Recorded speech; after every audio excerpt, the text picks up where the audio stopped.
What's going on, everybody? Welcome back to the Retro Pioneers podcast. Tonight, we got a special episode for you lined up. And joining me, we have Byron. We have the one and only RagedChris, a passionate gamer with some sharp insights into the world of gaming.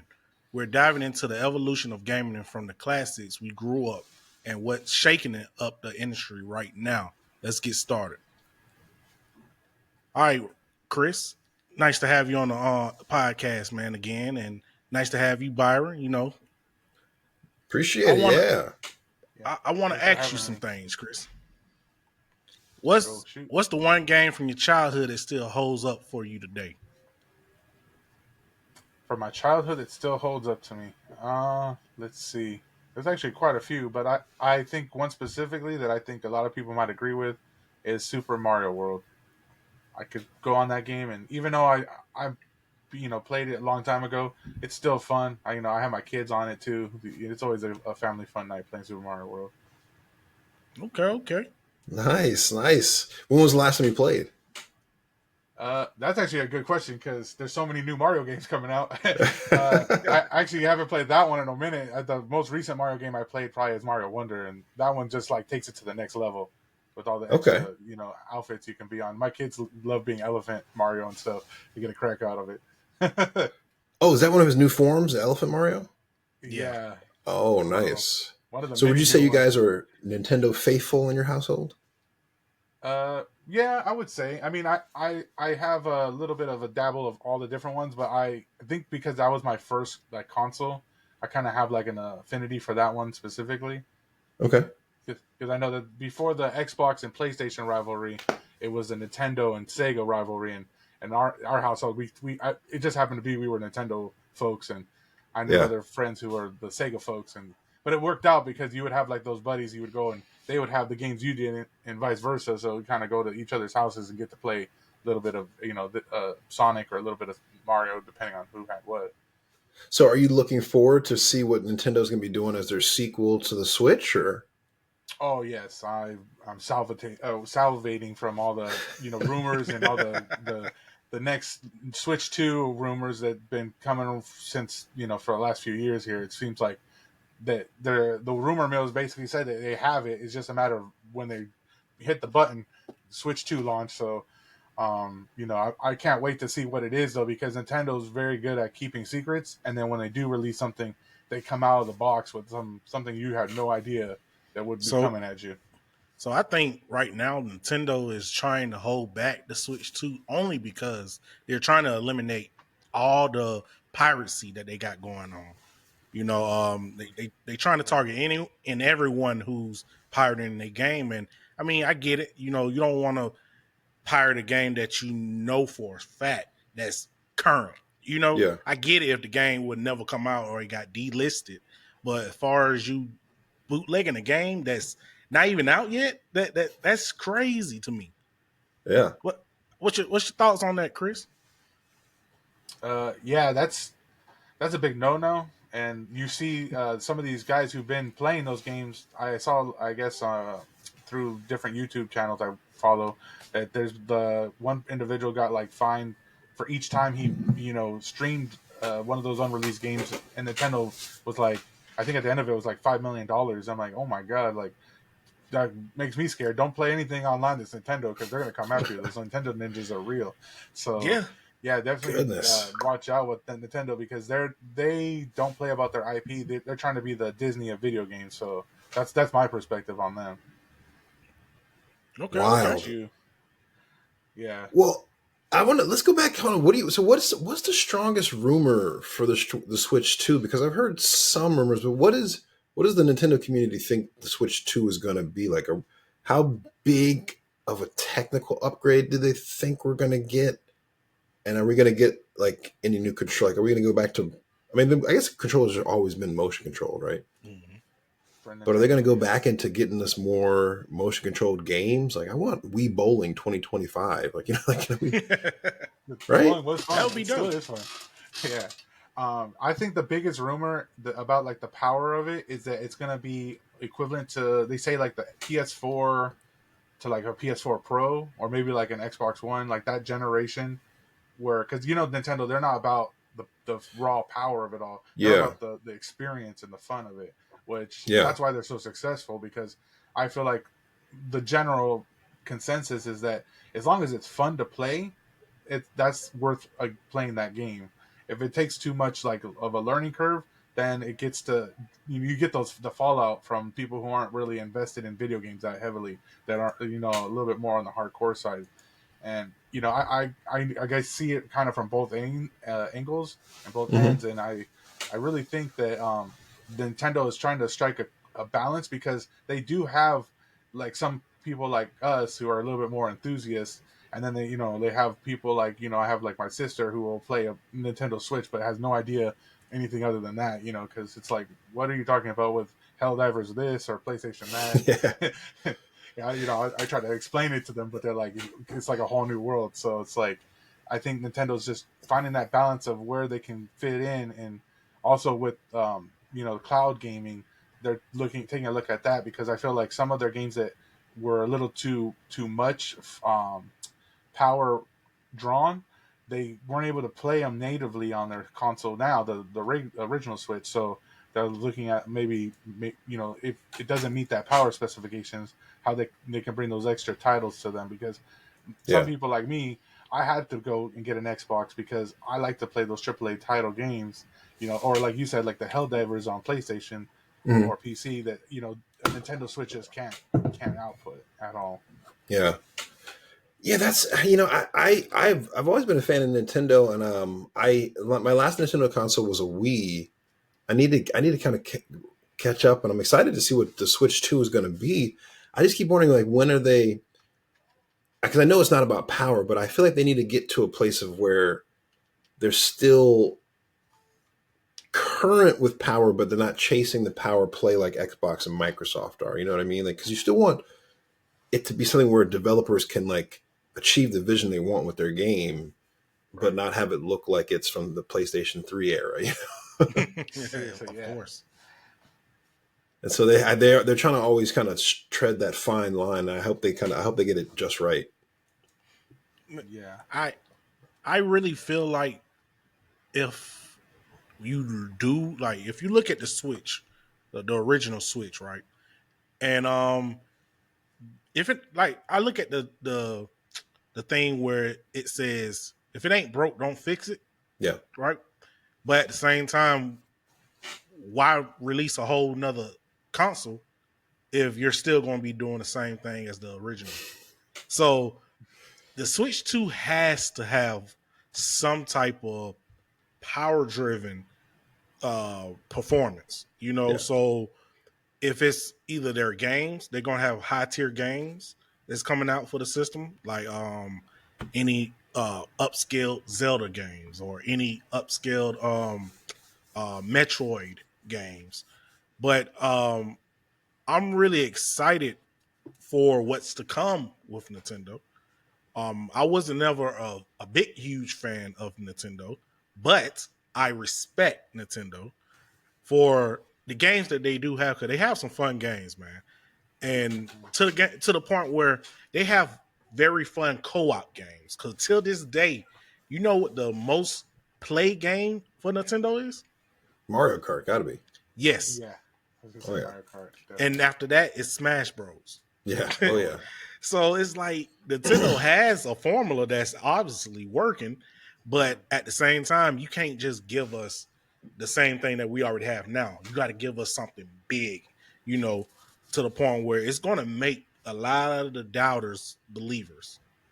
And I really feel like they're going to pull it off with the Switch too, but it's a reason why they haven't introduced it now, because our feeble minds ain't ready for it yet. Excuse me.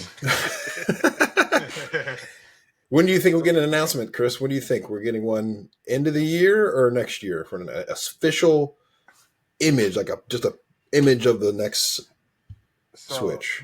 I've been wrong several times, because I thought they were going to announce it in September and October.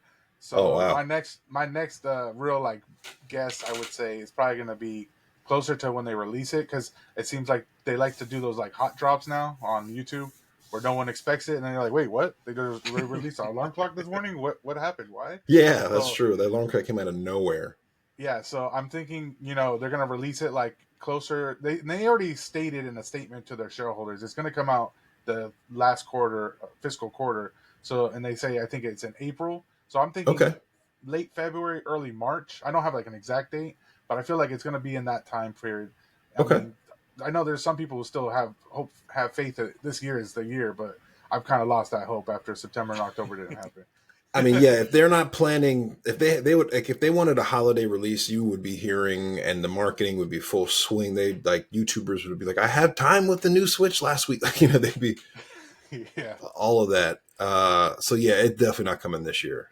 But no, that sounds like you said end of fiscal quarter 2024. So that's April. Like that sounds, yeah, that'll be right. So a spring, that way all the kids when they're getting out of school ask their moms, summer's over, can I get the new Switch now? Here, Yeah, and when they give get them the out in whole May. like end of and then from spring to the next following holiday season, it gives them that much time to build up the next Switch, because right now people are still, they're maybe not even looking at that, and they're like, oh, I still want the Switch, the current one, and they're not even, it's not even on some people's radar. They're like, okay, and they don't want to have that same Yeah. kind of launch where they did it with the Wii U, where it doesn't do so well because they didn't know how to market it, and didn't have necessarily an upgrade, because the Wii U right now, I feel like they're in that same kind of situation, because the Wii U really was just a little bit more powerful Wii, and I didn't even really get a Wii U until way later when I got it like on the secondhand market, because I was like, there's no Yeah. point to this. I can play on my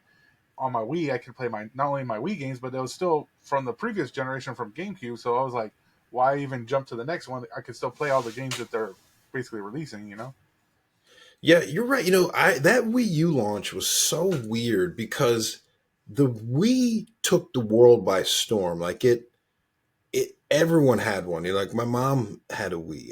It was Yeah. crazy. And they coming off the heels of how successful the Wii was, it's almost like they didn't realize the easy thing to do is that you just make a Wii 2. It's just a little bit more powerful, and but they kind of didn't, I don't know, it was like they almost wanted to pull away from what got them so successful with the Wii U, but then they didn't. It was, I don't know what happened in there. It was an easy field goal that they just like fell over on themselves for. It was weird. Yeah. And then I feel like, but the great thing about that failed console is a lot of classic Switch games like the Breath of the Wild and Mario Kart 8 came from them.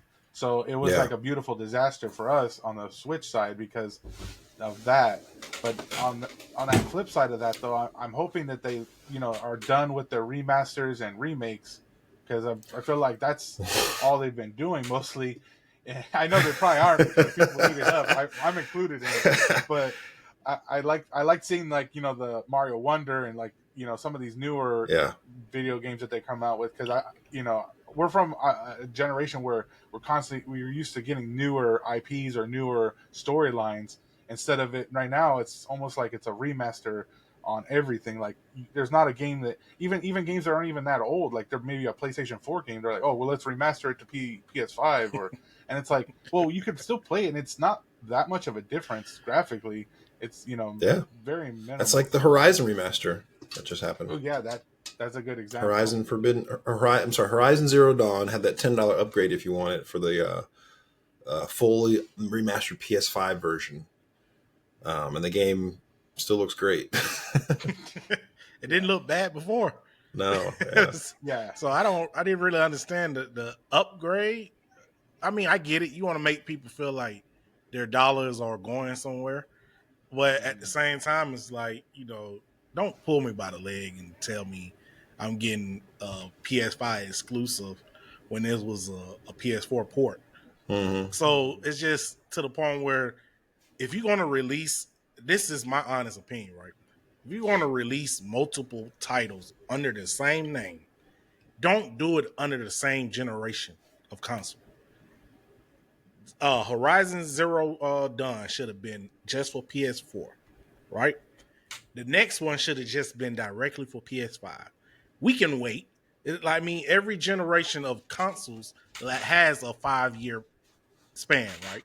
We could have waited 5 years for a whole nother game if it was going to be on a new console. You know, if you had more developers being upfront with their consumers, letting them know that look, y'all keep playing the same game that we have right now, but we will give you a new IP, the release date of a new console. Mm-hmm. What y'all Yeah. like? How y'all feel about that? Well, Sony, that was Sony's motto. Sony was really like, we believe in generations. We want our players to move with us to the next console. And they started down that path for PS5, because I know PS4 was really like that. Like a lot of games that were on PS4, you couldn't play them on PS3, also because it was just a technical leap too. PS3 was like the cell; they had the cell thing that was hard for developers to use, and PS4 made it easier. So that was the whole thing. But then this PS5 generation, like you said, they came out with that intention. They were like, "We want you to join us in this generation." But then quickly we saw really they started releasing games on both platforms. So they just the problem with Sony, the reason why they couldn't do that was just because they had too many people that bought a PS4. The PS4 generation was so successful. I mean, you had over 100 million people with PS4s. Mm-hmm. And then when PS5 came out, there was the scalper issue, and they looked at how many units were coming out as fast as they wanted. So they said, "Shit, we got to keep releasing some of these games on PS4." Yeah. To keep them happy. And it didn't help. Yeah, that and Xbox was also doing it. Yep. Because Xbox was like, "Look, just buy our ecosystem and the game, and whatever game you buy, the console will put the right version on there for you." Right. You know what I mean? And people are like, "Oh, that's really cool." So if you bought an S or X, you just buy the game and it downloads whatever version you need. Yeah. And Sony was like, "Well, I guess your PS4 people can still give us some money." All right. But so, question I got for you, Chris. What do you think is the biggest way gaming has evolved since the retro era? The biggest change? From the retro era to the modern era, like for you, not what everybody else, just me, your opinion. I think it's just online connectivity. Because Okay. back when I remember gaming, there was no, and I only bring that up because you can't, like, I had my internet go out the other day, and you can't play anything if you don't have connection. Because I have multiple systems for, like, the Switch, for instance, and unless if it's your, I guess, considered your quote unquote your console, that like, say if you have it on another console, your account, it has to use like an online verification so you can access a game that you purchase, even though it's with your account. And it's like this is like a barrier that doesn't exist 10, 15 years ago, because that wasn't how games were made. Games were made to just be on your hard drive. You play them when you play them, and yeah, there was online component to it, but you had to access that part. It wasn't the full part of the game like it is now. And I get it. It's nice to have like updates and stuff like that. But I'd still prefer that when I play a game, if I don't have access to the internet, I can still play the game that I paid for. And that's one of the main things I remember from my younger self, enjoying video games, that I kind of don't enjoy nowadays. So that's the I guess the change from then to now. Okay. What's your thoughts on that, Byron? No, you're right. The whole ownership structure and the way we have digital licenses for everything now, and when you buy a game, you're purchasing a license for that software. It's like when back when you get a new computer and you had to register your Windows license on there, look on the bottom of the box, put in the serial. It's gaming. Unfortunately, the software world is so much big money, and billionaire companies set the tone for software, and gaming companies said, "Okay, well, we'll just do what software companies had already been doing," which is not good for us, but it took away the ownership from us now. So that way, you have to get online so they can verify your license key in the background while it's uploading, and you're seeing the start screen, all that stuff is happening. It's just, it's one of those bummers that, like, unfortunately we don't have that much power to do anything about. unless you're going to talk about getting, tens of millions of gamers to boycott gaming for a couple of years, which is Not gonna happen. Not gonna work. good luck with that one. Um, so yeah, I mean, I'm with you. That definitely does. It's one of the things that sucks, because now a game, it's like you have to almost ask the company if the game is available to play offline, and they have to state it for you. We have to kind of ask that. I know a lot of people because that was a big problem with Xbox One. With Don Matrick announced it's always online. Everyone was like, we don't want that. No. And then it's just become more and more of the staple now. But you do have some games where like, no, yeah, you don't have to be online to play our game. Like you can start it up and everything. But if you want to get the updates, you can get online, but you don't have to. It's breaking through a little bit, but Okay. yeah. So, Chris, do you feel modern games focus too much on graphics, or do you think they still deliver gameplay depth? No, it's definitely. Well, it depends on the platform. Like I said, Nintendo, they're not focused on graphics, and depending for indie games, that's a whole different like subject because it depends on the developers of that indie game. Because I've seen some that have really bad graphics, but are phenomenal games, like a Vampire Survivors. But I would say for like the big guys like PlayStation and Xbox, that's 100% like what they've been doing for the last 20 years. How can I make it more graphically intense? How can I compete with a PC that's always a step ahead because that's just how PC is, whether we like it or not. Mm-hmm.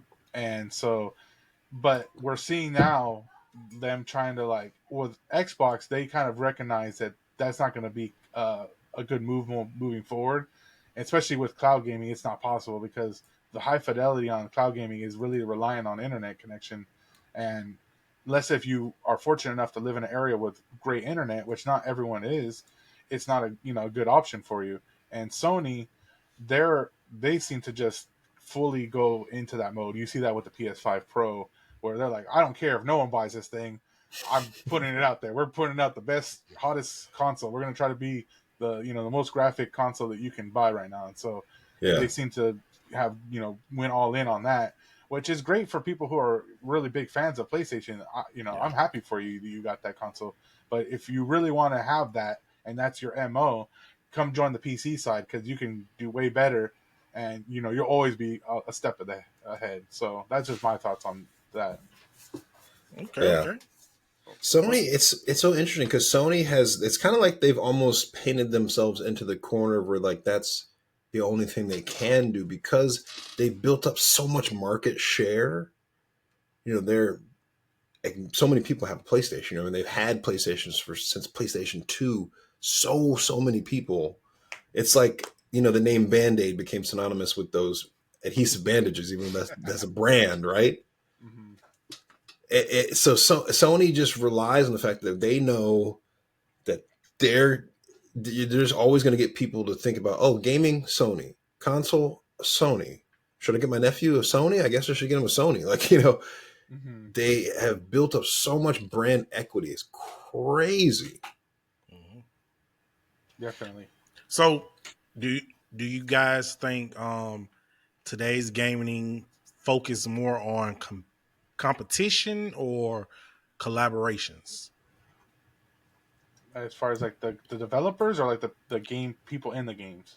Just the people in the games. Um, I guess it depends on the game. If it's a single player game, that's all on your own, and that's your own competition, I guess, against yourself to see how.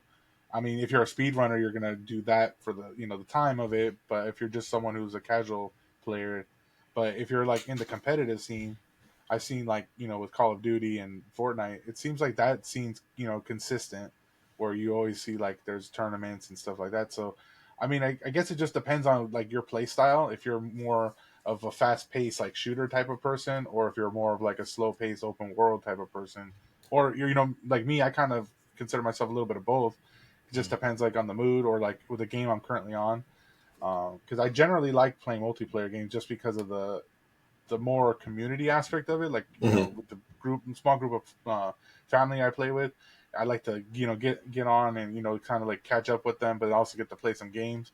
And if I'm playing a single player game, I can only play that for so long before I start feeling isolated, and then I don't really like that feeling. So I tend to only play those in short chunks, and I'm not able to finish those games as fast as maybe someone else who doesn't have a big deal, a big problem with being in a room by themselves for hours on end.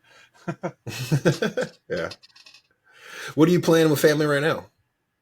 Right now with the family, usually we play Mario Kart. Honestly, that's a staple for us because Mm-hmm. anyone can get into it. It's not got a big learning curve, and it's just fun. It's just fun to get into a race, and they all get mad at me because I usually win, but but they still have fun. It's always good to They got throw to the save up their shells. blue shells for you. Yes, Got to save it for dad. but yeah, So, that's. Oh, sorry. Go ahead. oh no, my bad, Chris. Oh no, I was just gonna say, yeah, the Switch in general is a great family machine. For me, I have small children, but like with me and like my older brother, my not my older brother, like my younger brother and my cousins, like it's more of like going to like those PlayStation or Xbox experiences where you get those like Helldivers or Call of Yeah. Duties that it's a little bit more mature, and also it's like that got that multiplayer online that they have their own setup and their own big screens that we get that little bit more adult feel, I guess you can call to it. So what are you playing with them? Just Helldivers Call of Duty, or are you guys like specific kind of in something right now? Right now, I would say my top three games honestly would be I don't really play Helldivers as much anymore. I kind of fell off with that one, but I always Mm-hmm. play Call of Duty, Rocket League, and Fortnite. Those are like my big three that I play with. Nice. We interchange with that group, like depending on the night or the mood. What do we feel Okay. like Okay. tonight? So going back to that, what you was talking about playing with the kids, the family. You don't let Yeah. your kids win, man. Hey, it's the game. You got to get the right. You got to get the right turtle. You got to get the right. No, I have I have played to the point where it's like, okay, no, this isn't fun playing with that, and then you have to ease off the gas sometimes just so everyone can have a good time. Because if you go full throttle, you're not going to have many friends and family who want to play with Oh you. yeah. Yeah, I'll go say that. But All how are right. they going to learn how to win if they don't have the pressure? They got to know what the standards are. Yeah. Yeah, especially So because I. Oh, sorry. Go ahead. no. I don't know. You were about to say the same thing. Well, I'm about to get ready to say about having different people over your house and fighting over the controller. If you lose, you just lose. If you want to get good, Exactly. you're gonna have to wait till your turn. Yeah, But exactly. is That's that how it what you want to works. say, Chris? Or Exactly. That you said it word for word. Like that's how we grew up. Once you got the controller, you had your time. Whether you were good or bad, that's no one cares about that. It's just you didn't do well enough to get to the next round. Pass the controller, the sticks, and it's next person up. So that's how I grew up. So that's kind of how I kind of see it. But nowadays it's a little bit different. The way that they have it, it's got to be a little bit more easier because we want to make everyone feel like they're included. I guess. right. So with that going right, are there any trends in gaming that you feel are becoming stale or overused at this moment? Trends in gaming as far as the remasters, that's one of them that I like it because I like to play the games again, but at the same time I'm like, do we really necessarily need another Nintendo 64 game or another game, old school game? And then another thing is just not coming out with these pay to win games like I like there's a Fortnite, we don't need to have another one, or there's an Overwatch. Like how I feel like these free to play games that are just looking for people to come in there and buy the different outfits and Battle just the Pass. microtransactions. Yeah, it's become oversaturated. It was a nice fad in the late 2010s. When Fortnite came out in 2017, and Rocket League kind of turned itself into that a little bit because they used to have a different method, but Mhm. it's not as fun playing those games when you're pressured all the time to just play it for the fact of wanting to unlock the next thing. When sometimes it's just fun to play the game to just play it. And right Yeah. now with Call of Duty, I don't subscribe to any of the battle passes, the loop, none of that. And I have like my brother and my cousin who are, and they're kind of playing it for that reason, and they enjoy it, I guess. But for me, it's just I don't really enjoy that. Like I need to get to that next goalpost. I just want to get on there and get some kills, have a good night, and then leave it at that. Yeah. Mhm. Yeah, that's the birth of the always on game, like the game that people play predominantly like their one game, the Fortnites, or their MOBA like League of Legends or Dota, even Call of Duties. The Battle Pass really took over the way companies monetize. We were in the era of loot boxes with the rolling, the gambling style loot box where you just click on it and then pop out some random BS for you. To battle passes where now you can see exactly what you're paying for. And it just it took off, yeah. Fighting passes, and a Yeah, bunch of get fighting companies. passes. Yeah, that's It just that's took the thing off. about fighting games with those fighting passes that I really don't like is I come from like the old school Street Fighter, or like those like old arcade style like fighting games, and if you were to unlock a character, it's because you just played through the game and you didn't have to pay extra for it. And it's like those fighting passes. I'm like, wait, what? I have to do this now? I'm like, oh man, I don't want to do that. See, it's taking the beauty out of these games that we grew up on. Mm-hmm. It's everything is a quick flip. How can I make this money back from making this game? That's all they think about. How can we make this money back? Yeah. And like I was explaining last time, man, you pay $10 to $15 for a character that's only 10 megabytes size. That's nothing compared to what's on these discs, man. So it's like, is it really worth spending your hard-earned money that you worked hard for, right, to play something that you love, but they don't realize that you as the consumer has doubts about the methods that they taken when issuing these games, man. Yeah. Well, it's so funny. I mean, it's always the battle over how much capitalism is too much capitalism, right? And the sad thing is, I feel like a lot of gamers don't want to have that conversation. But it's just like, it's just a conversation. We can talk about things. It's all right. We can see if we're doing things right or not. Like, are we being too greedy with things? And I think people like us were ready to say, yes, companies are being too greedy. But then there's other people who are like, well, it's just capitalism. It's like, well, guys, but we need to have some nuance here. We need to be able to talk about things like. It doesn't always have to end up with a dollar sign, because some of the greatest things in this world don't necessarily have dollar signs attached to them. Like my kids, all of the greatest things in the world don't have dollar signs attached to them. It's about the moments. It's about the moments. You know what I mean? That's what life really is. And so that's why I'm hoping that with our conversation, that's we can have one of those small effects, maybe some other people, and then we can grow into a movement, because that's all we have as people. We don't have, we're never born with money, and we're not going to end up with money. But what we do have is our voice, so that's a good thing. Yeah, it's really true. We have to understand it's about the values, and we can put out games, and games can make money, but they don't have to go overboard and crazy and be super insane. Going back to Helldivers, Helldivers microtransactions are actually micro. One of the armors on there will cost you, I think, like $3.99.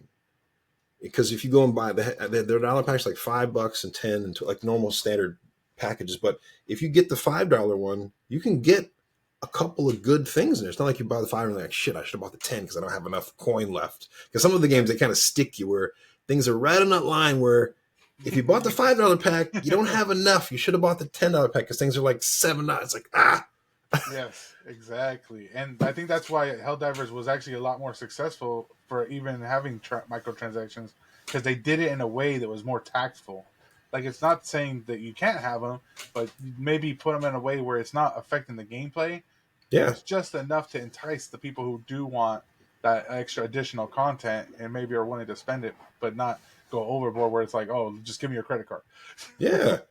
Yeah, like knowing that someone can put $5 or $6 down and get, multiple pieces of things for their armor, not just one armor set for that money, is what brings people back. It's funny. Have you guys heard of what's his name? He's a streamer, Pirate Software, the white guy with long hair who streams, and he's kind of like his voice kind of sounds like Howard Stern a little bit. Kind of actually even looks a little bit like Howard Stern. No, I ain't never heard of him. But he usually does these streams, and I saw him because I saw one of his shorts where he's an old developer. He used to develop games. He used to do hacking protection for the government, all this computer stuff, right? But now he streams, and he was saying that you know, microtransactions are crazy when you think about this. You know, World of Warcraft had a $15 microtransaction that they made more money from that than they did from the sale of the game. Well, that's the godfather of microtransactions. So that's why it's all blew up, is because when companies see one company do that, they're like, oh my gosh, that one microtransaction made more than the actual game. It works. Yeah. They start drooling and they're like, oh, so. Yeah, that's true. They saw that and then they're like, let's all see if we can do this and make that same kind of coin. And, now we're seeing it, and some people are doing it good, and you see others that it's like, oh, they should have just stuck to the traditional method of just putting out the game and letting it sell like it normally does. Yeah, put out the game or put out some cheap make things $1.50. Yeah. Wouldn't you rather have everyone who owns the game pay $1.50 if they're like, oh, that looks really cool, than have half the people pay $20? Like, because then people will come back, oh, I can just pay $1.50 or $2.50 or whatever. It seems like you're doing less, See, that's what I value, and I might get a lot of hate from this comment I'm about to make, but that's what I love. Go for it. About Xbox Game Pass. Yes, when you're purchasing a subscription from Microsoft, right? Mm-hmm. You don't technically own the game. Everybody knows that. But at the same time, I would enjoy to play a first release game on the Game Pass. Like how Microsoft had Black Ops 6. When it first came or was released, we was able to play it on Xbox Game Pass. So I like that of knowing, because I'm tired of buying Call of Duty games anyway. Just to play it, beat it, play multiplayer a few times, and be done with it. Now I'm able to just play the game, be done with it, and not having to worry about spending $70 for the game now. Or with Game Pass, you're able to get the Vault edition. No, not the Vault. The Deluxe edition with Game Pass, so I don't have to spend that $90 to play this game that everybody else has to spend $90 on. So it's just the beauty of knowing that some subscriptions, when it comes down to these companies, work, some don't. Let's talk about PlayStation Plus. PlayStation Plus has its perks, but at the same time, I feel like they don't fell off when it came down to what games they usually give us for free. Yeah, no, PlayStation for some reason hasn't realized what Microsoft did, that there's a model that works there. There's a Netflix subscription model for gaming that hasn't truly been tapped. That it's only a matter of time. Same thing that happened with Netflix and Blockbuster. Netflix realized it's only a matter of time before this blows up. It might take a little while, but it'll be big. And like Microsoft, like you hit the nail on the head. Xbox Game Pass it's a very good value. Like I was super hyped up for Starfield. Then as it started getting closer to launch, I was like, good thing I have Game Pass because I'm not going to buy it. I was like, and there's so many other games that I've just been able to get down with that, they've finally made their way to Game Pass. I've been playing FC 24, huge football fan, European soccer football. That's on Game Pass now. Is all this? It's just, it's created a value within itself, especially when I was already an Xbox person. I was just like, all right, I'll add $2 onto my normal thing anyway, and I'll have more games to play. Yeah, so definitely. Especially for console players who don't have a gaming PC like myself, it's a great value. Oh yeah, and I think to your point, why Sony doesn't do it with PlayStation is because they're in that same mindset of, well, we've been doing the same thing for so many years of just selling you the game. Why are we going to start giving it to you in a subscription when you're just going to pay the full price, and then we'll just get you on the subscription on the back end anyways, because they have a larger install base. But with Microsoft, I think because they kind of did lose it in the hardware sector, but they've always been a software company. They recognize that, and now they're leaning into it. For us, if you have that Game Pass subscription, it's nice because you're getting day one games, and like you said, Starfield or Black Ops 6. It was a really refreshing this year to not have to buy Black Ops. or another Call of Duty, because I'm one of those Call of Duty faithful. I probably bought every Call of Duty, or Yeah. most of them, not everyone. Most of them throughout the years, like kind of like a Madden, where it's going to come out, and you're like, I'm not going to get it, and then all your boys are like, the weekend before, who's getting it? And we're like, I Yeah. guess we're getting it. That's true. Those brands rely on that kind. That brand recognition is so big. And I think there was a lot of people that were relieved they didn't have to buy. I think Microsoft announced subscriptions did go up once they announced Black Ops is going to be available. A lot of people their Xbox PC Game Pass and Game Pass subscriptions went up a little bit.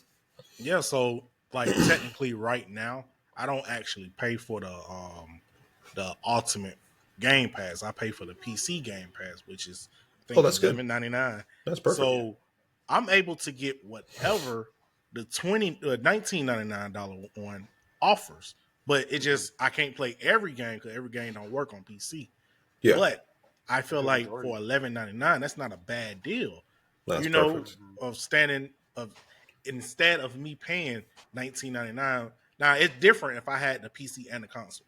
I got rid of my console due to issues with the HDMI ports that Mhm. on these consoles that's coming out now. They seem like they so weak, man. So I just was like, okay, I know I won't have any issues with my PC, and I've been gun ho ever since with PC. But it's just the beauty, man, that it's actually a subscription that benefits the user. Like I can have PlayStation Plus on a PC too, but like I said, you just don't get that same feel that you do with Game Pass because with Game Pass you can just easily. Sometimes you There's don't even way have more to download a games. game. Yeah, There's just way more games. Yeah. Well, way I more have games, both. and then there's third-party games that have come on. Like I remember, did you guys Yeah. play Remnant from the Ashes too? Great third-party game came out this year. Yeah, It I made played it way that. onto Game Pass. I had friends who didn't buy it, and then we started playing it on Game Pass after I had already been playing it. Mm-hmm. Nice. Yeah, see, that's cool. It brings more people into the game too. That's the thing I do like about the Game Pass and the subscriptions. That it's not good for ownership, but it is good for player count and driving up player numbers, because some Yeah. games seem to just fall off because there's not enough people buying it. Or if it's just in a subscription, you're going to get people like I've done it before where I'm just randomly like, hey, let's just try this game out. I've never heard of it. It's on Game Pass. Got a free time right now. Why not? Yeah. So Oh yeah. it's pretty cool for that. Yeah, I mean, it's like I said multiple times. It's great in the era that we are in right now, only because we have the choice of making these decisions when it comes down to these games that we're playing. But it's still the simple fact that we don't have the fun like we used to have in these games. Like me, I feel like the games that I have played that's coming out now, it don't catch my attention like it needs to for me to be okay. I can put hours into this game. Like back then, you could put 150 hours in the game. Like Well, you Final have to have the Fantasy time for VII, that. man. Yeah. Oh yeah. I mean that too. We've grown now and we got families, so we can't give 140 hours on the game no more unless you do it in increments. But it's Right. just a simple fact that you don't want to give that time no more Yeah. to these games that's coming up now. And that's sad, bro. On so many levels, that is sad because it's like, it don't drives you to do it. And when they make these remaster games, it basically the same game. Like if you're gonna make a remaster game, give me some graphic updates or something. Like make it Mhm. worth $60. You're gonna take a game that right now worth $10.99 because of its being old, and you Yeah. gonna try to, oh yeah, we're gonna turn this into a port. All right, Yeah. we dropping it is $6.99, $69.99. Like, Right. come on, man, that's BS. Yeah, I agree with that. Yeah, they should do something more than just remaster, remake it. A game that they kind of did that I was actually kind of happy that they did do something different with was Super Mario 3D World with Bowser's Fury, and adding that additional content. That was like, okay, cool. Like if you're gonna do remasters where you give us a little bit more on top, okay, it's worth that full price, asking price. But if you're just gonna straight give us a port of an old game, and like a facelift, then why are you Mhm. charging so much? Charge us a smaller fee because you're not really doing anything to it. You're just pretty much just bringing it up to the new console at this point. It's not like it's a whole new experience. Maybe for newer people, which if you made it available on your digitally on your consoles now, the older version of the game, we wouldn't even need the new one. You could just point to that and say, "Hey, go try that out." So it's Yep. like you're just double dipping. What it seems like, and it makes you look bad. So that's Yeah. just my view on the remasters on that. That don't add anything extra. Yep. But thank everybody. We're gonna get some more insight on Chris. What things you got planned, Chris? As far as with this, I'm hoping to come and join you, and we can talk some more about games. Maybe bring some news updates from the week, and let you guys know of like some top news insights that I think they're really like don't get mentioned much, or maybe you might be too busy to actually hear about. And for like right now, everyone's been hearing about Game Pass and about streaming, so I think we've been pretty much the whole time talking about it. So that's one thing I'm keeping an eye on, and another thing is just looking towards that next Switch, the successor to the Switch, and seeing when that actually gets dropped, because I know everyone's going to go bananas when that thing hits, because everyone knows It's gonna be Nintendo. wild. Yeah. What about you, Byron? Oh gosh. Well, I'm looking forward to the Game Awards. I'm looking to see. I'm always a guy who falls into the hype cycle. Not as much as when I was younger, and I used to be like, "Oh my gosh, the hype." I used to feel, but now it's just I like the hype, so I can just kind of okay. I'm hyped up a little bit, you know. But it's just I love seeing the new trailers and seeing where games are going. I'm hoping to see some gameplay footage for a game I'm hyped up. I keep mentioning Exodus, hopefully at the Game Awards. Oh yeah. I still want to see. They've been very quiet about it, but the game from the old Rockstar developer, his new company is called Build a Rocket Boy Gaming, and the game's called Everywhere. That they announced. They did announce it last year. They showed some footage, but they haven't. They've been kind of super quiet. So I hope that we get something else from them at the Game Awards, and also Hello Games, their next game, Light No Fire. I hope to see something from that too. Okay, So okay, those are kind of my three hype choices for coming up. okay. Well, it's always a blast talking games with you, Chris, Byron. Thanks for keeping up with the vibes. As always, strong man. Retro Pioneers, stay tuned for our next episode. Let's just say we have a surprise in store and we don't want you to miss it. Thanks, listeners, for supporting us and keeping us going. And we love y'all, and we want y'all to support all in any time. And thank you for watching, and we love you, and we talk to you later. Peace. Peace. Peace.